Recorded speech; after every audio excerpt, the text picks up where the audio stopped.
Hello and welcome to the very first Spinnio Live. Super excited to get started with this new adventure. And I wanted to also make sure when we got started, before we bring today's featured guest, that I had Nathan Kolb on with me here. Thank you so much for joining.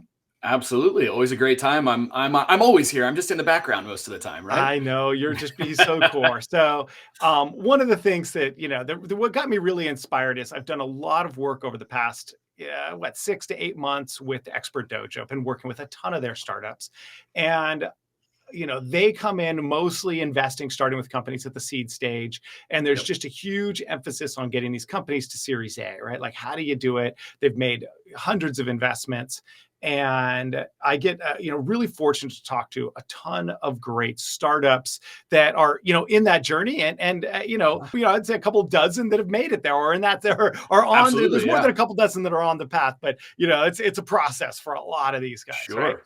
So I wanted to just create this live stream, this, what do you call it? Sometimes I want to call it a podcast, but I really just wanted to create a spot where I could go out and talk to these startups that are getting there, that are at that Series A-ish stage or beyond, and talk about their journey. Like, what did they Yeah. do? How did they get there? So, we've talked about this for a couple of months now, and we're finally Yep. ready to pull the trigger. So, Yeah. I mean, it's anything. super inspiring with the way these companies are doing stuff, and their, whether it's their CEO, the founder, their team, whatever. It's incredible to do it. So being able to share this is just gonna be awesome. I love it. So, and Nathan, thanks for all your help. Of course. You Yeah. make all this stuff happen. So, Spinnio is a relatively new agency here. We started Mhm. hiring people and got our first couple of contracts and all that just at the very end of last year. Yep. So we're still pretty new at being, helping clients out, but it's just been a blast to really get in and dive into the weeds for some of these startups, and very, very spoiled that we get to work, right alongside the dojo. I'm actually in the Yeah. Expert Dojo studio today. Yep. Yep. Our team, Nathan, we kind of helped get this thing, I'll Yep. call it live video ready, right? Like, how do we Oh, do it? So, absolutely.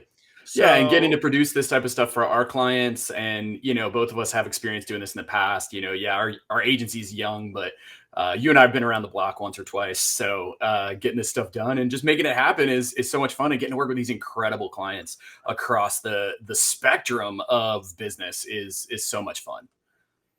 I love it completely. So today's guest, I had Yeah, talked to him for only the first time, maybe a month ago. He's with Cleverly, and they are a LinkedIn marketing company. I'm going to let him describe a little bit of what he does. And what I sure. wanted to do with here is, one of the things I was impressed with is he's actually not one of the Expert Dojo companies, but he works pretty closely with a lot of the dojo companies. Hmm. And when I came in, and somebody's like, you should talk to Nick. He knows his stuff.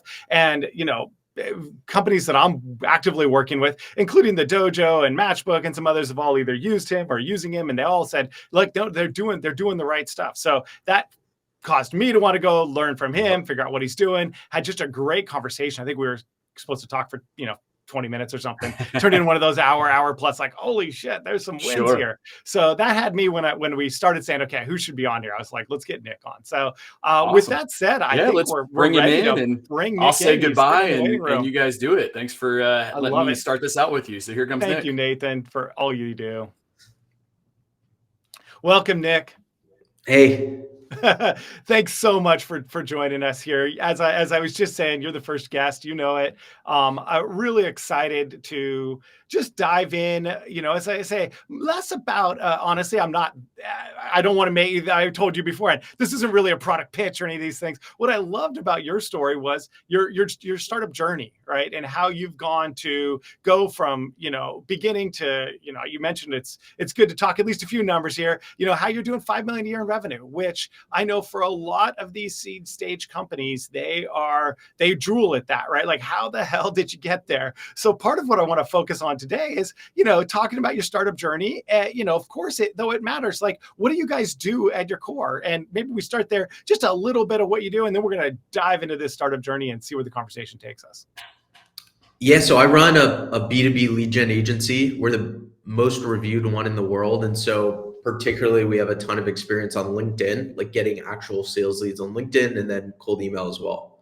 What was the genesis of Cleverly? Yeah, both my business partner and I were essentially enterprise SDRs for a tech company and a marketing agency, and we had to get our own leads, like selling into massive e-commerce, then my partner multifamily companies. And we found LinkedIn to be incredibly easy to just message like VP level people. And then we found some tools to help like augment a lot of that. And then we're like, this works so well. Why don't we create an agency out of this? And so now we just teach and implement LinkedIn strategies for others just off that. So the genesis was it worked for us, it'll work for others. And I know, having talked to you, there's a lot that goes into kind of making this work. Like it seems easy enough. Oh, you find them, you connect with them, but there's a lot more that goes into it than that, right? What are some of the secret magic sauce that kind of you would say differentiates? I don't expect somebody's they're going to hear it and go, oh, then I don't eat cleverly. Like, but what stuff have you found, keeps the vast majority? I mean, I get so much spam messages from LinkedIn, from emails. What kind of helps cut through the noise? So if you're going to try to reach these execs, that, it works, right? Like, what are you seeing that works? Yeah. Luckily the bar is low. Like everyone just sees spam all day long. It's actually not that hard in a DM to come off relevant and personalized. And that's the key. So, before sending random connection requests, I always say get Sales Navigator. It's like $99 a month and you can filter by anyone. And then the simple, like the razor advice is one persona at a time. So you build a list of like someone super relevant where you already have a personalized in. For example, hyper local. Like I live here in Santa Monica. I'm going to target people in Santa Monica and I'm going to say that in the connection request. And already you get a higher connect rate. So find something in common and just build persona after persona off that, whether it's your ideal audience or like college alumni or whatever. And then once you have those lists, you just like go down the list and message no less than 10 to 15 a day, because it is a volume game a little bit. Of course. And then you can come off personalized to these groups of targets at a time. And people will be surprised that you'll get 25% of people to accept your request and reply. So pretty simple. And then we just don't pitch in the connection requests and mention how you have something in common with that person or relevant to that person early in the connection request, and already you'll have broken out. But to anything that's not spam, it's just relevant and personalized. As long as you do that, you'll have beaten all of the spam on LinkedIn.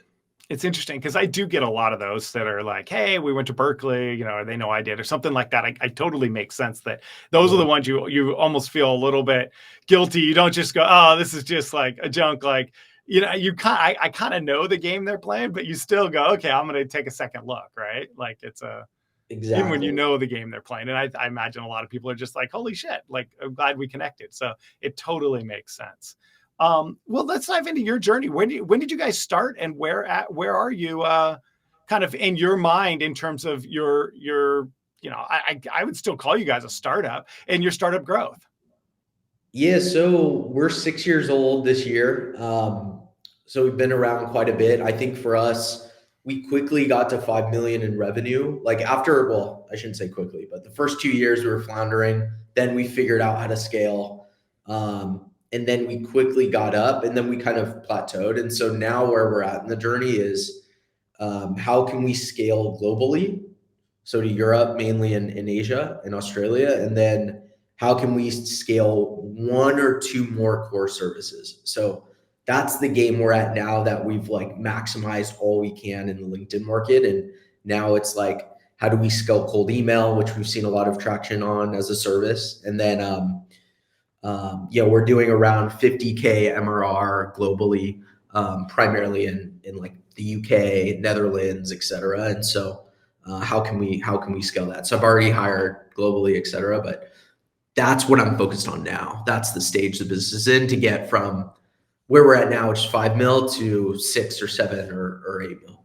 Well, let's dive in. Like, when I think of, if I'm going to put myself in just a generic company's, a B2B company's shoes here, what makes for, like, when we talked a little briefly, you mentioned like you can't just pitch on your outreach and that kind of stuff. Like I know myself what what I have some ideas that we even mentioned when we chatted before, but like what for you are some of the things that work well to in terms of a marketing campaign, an overall campaign? Like what should somebody be prepared to do if they're going to get success out of just a marketing campaign in general, that leverages this, leverage your tools, but I imagine there's more to it than that, right? Would you agree?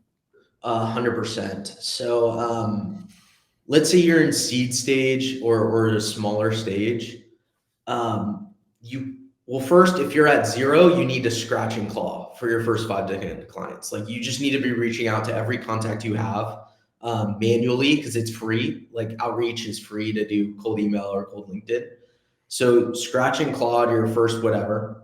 Once you have like 1 or 2 case studies off that and you found like some product market fit, my opinion is the way you blow up in a go-to-market strategy is either you come up with like a freemium offer. So like something really irresistible. So it's always offer before channel and message before channel too. So that's why it's like, what are you offering? Like our B2B, I don't know if you've seen them. They're retention.com, it's a new product, but they're offering like install their pixel for free and then they give you like LinkedIn leads off your anonymous website visitors. Their go-to-market strategy is freemium, right? And so in the beginning, you need a growth hack by just having a super irresistible offer to get people in the door and figure out the rest later. Cleverly, when we first started, we dropped our price to $99 a month, sold like 150 deals the month we did that. And then while we weren't profitable, it gave us the momentum and case studies and referrals to like slowly increase our price. So you don't have to go the freemium route, but you need a growth hack. So whether it's through a partner or taking your offer and breaking it down to some like entry level lead magnet. But my opinion is super strong offer, super clear messaging, and then that amplifies the conversion of all the marketing you plan to do. Because it can get really expensive really fast if you don't know what to talk about or what to actually hook people in the door with. It completely makes sense. One of the things that I've been talking about with one of the clients where their product just doesn't make sense for a freemium model. There's hardware involved. It has to be show. But so they need to come up with something that's not also just schedule a demo with me, because your schedule a demo just is like, hey, do you want to jump on a sales call? And I find that to be a deadening like message across the board. If I see a company that's got schedule a demo, even as their CTA on their website, I've seen it. I'm like, oh, like you're killing me. Like this is just not, very few people want to schedule a demo. And those that do know how to get in touch with you already. Right. So anyway, I say that because you just need something else. And this is where, for me, with these guys, it just became a simple, let's get a guide going. Like, let's get this really and everything you need to know about, to make more money off of, the industry you're in, and real targeted. If you target, restaurant owners, do a restaurant guide and whatever you're trying to do. I find a niche guide, ideally timely, that kind of stuff where, hey, this is, you did a big survey of your customers, or you've got one or something, and say, here's what, the number one thing that our customers, that X people like this, that are, similar to you, right, are doing in, Q2 of 2024 to, increase leads, something like that, right? Like, but putting timestamps on it and making sure it's relevant. And, you build trust through the guides if there's actually quality content. So you can't just kind of have a nice title and then not deliver either, or that hurts your overall sales process anyway, right? You mentioned lead magnets and stuff for those companies out there that don't have a freemium option. Sometimes you need to come up with some other way to get these people to, just open the door, I think, right? Like they're not going to sit there and say, give me a half an hour demo. Some of them do, don't get me wrong, but it's much, much easier to get like, here's some value to you. Here's a cool report I'm going to give you for free for an email address. And that at least starts the conversation. Are there other campaigns like that you've seen work besides like guides or webinars? I think often do a good job for that. Anything else come to your mind?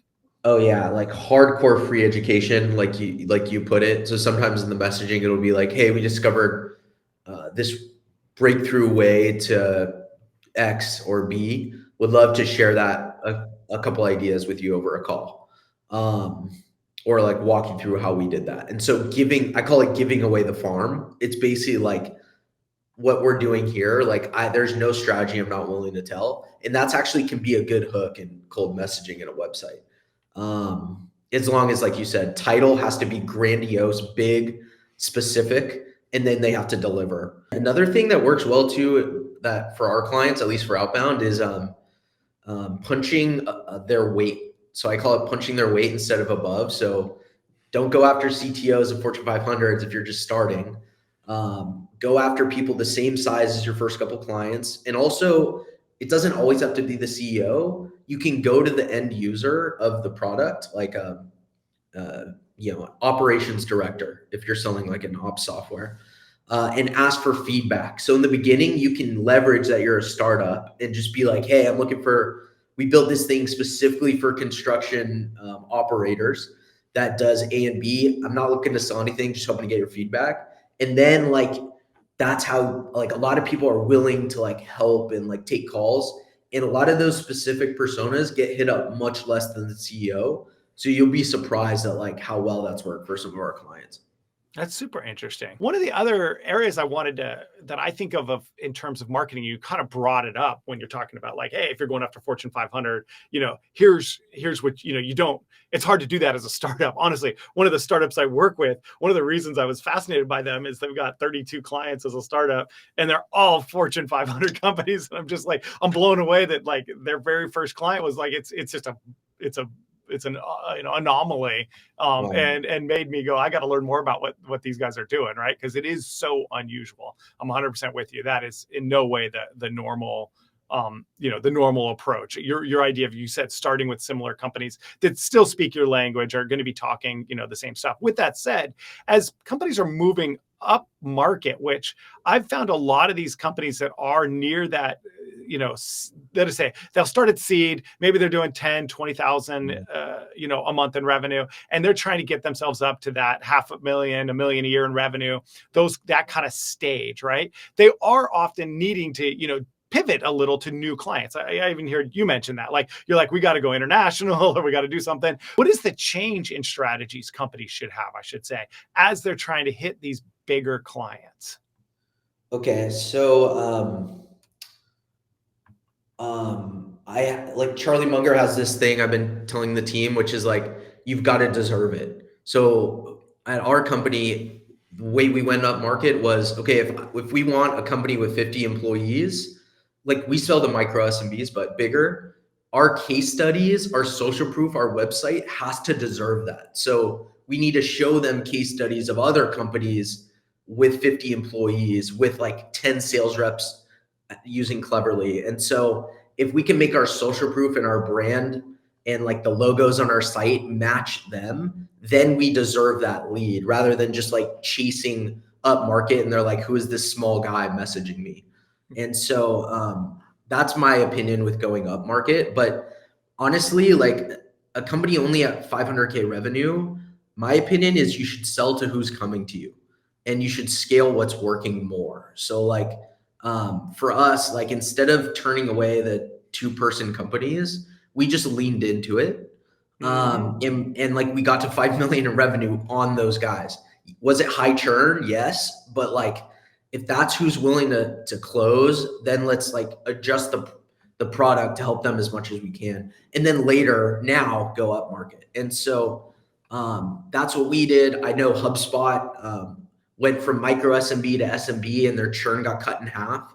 And so I think like it's just like little dials over time. And then I also think like companies that get to the 500K have something that's working and they just need to 10x it. So like if direct mail, like if you sent 100 mailers out and got 3 clients, like send 2,500 out. Like I think some of these companies like event marketing, whatever, just do 3 times as much events if that's what's working. So lean into what's working. Sometimes in the beginning for us, like it was 2 channels. It was Google Ads and LinkedIn outreach. And we just like, instead of 10 profiles, we're like, man, let's just get 50 profiles running. Or Google Ads, it was like, I remember I started with like a couple keywords of like whatever. And my partner's like, oh no, let's like 10x that. Let's add every competitor we have, run ads against them and just hit it hard. So that's my opinion on around that stage. You're completely, and I love what you're saying there. For a lot of these startups, I'll get clients that'll come to me and say like, we've got even the big one, that one of these that has all these big guys, that, you know, you start going, we need strategies, like we need a full-fledged marketing kind of strategy where we need to build in our SEM, we need to build our SEO, social ads, we want to do events, we want to do all this stuff. And, you know, often my first, with startups that have traction, right? You've got clients, you're bringing revenue in. For me, it's way more interesting to say, okay, how did you drive your best clients today? Like, we just start the conversation there, because inevitably, you know, there's 100 more of those, 100 times more of those companies out there, right? If you kind of go, what works, because clearly that resonates. And rather than trying to pivot too early, it completely makes sense to, like, I completely agree, lean into what works. At the same time, like you mentioned, the HubSpot team, they're probably a great example. As they've gone up market, churn goes way down. It's easier to keep, and you know, often once you've got, like you said, the proof points and the product, you can sell into it. It's a hell of a lot easier to sell and keep a 2 million a year contract than, you know, 120,000 or whatever, right? Like, it's just, it is so much less work often as a startup. So, you know, there is a spot where for a lot of these guys, you do want to go, okay, how do I go up market and target those decision makers at the, you know, at the big companies? And honestly, that's often when I get involved with the startups. Like Brian, who runs the Expert Dojo, will be going, Dustin, we got these guys, they hit it, they're doing great, but they now need to put the strategies in place to land more of those big clients. What's it going to be? And like you said, dinners, you know, events, all kinds of things can often make a huge difference there. Yeah. Should we go in there right there to paid ad versus organic for a small business just starting on a platform like LinkedIn? Oh, can you speak to it? Like, do you have what's your sense for a small business doing paid versus organic? Yeah. So I say go organic, and specifically do outreach, and then slowly start posting LinkedIn content, which is a slow buildup. But um, LinkedIn ads are really expensive. We don't take any client that doesn't have at least 5,000 website visitors, because that's a big enough audience we can run retargeting on LinkedIn, which, like, that's when you actually see conversion. So until you have like the free guides that you mentioned earlier, Dustin, like guides that work, and convert down funnel to calls based on like email follow-up, I think you should not run LinkedIn ads. They tend to be really expensive. So lean into outreach specifically, and then your the CEO's profile, posting content on LinkedIn.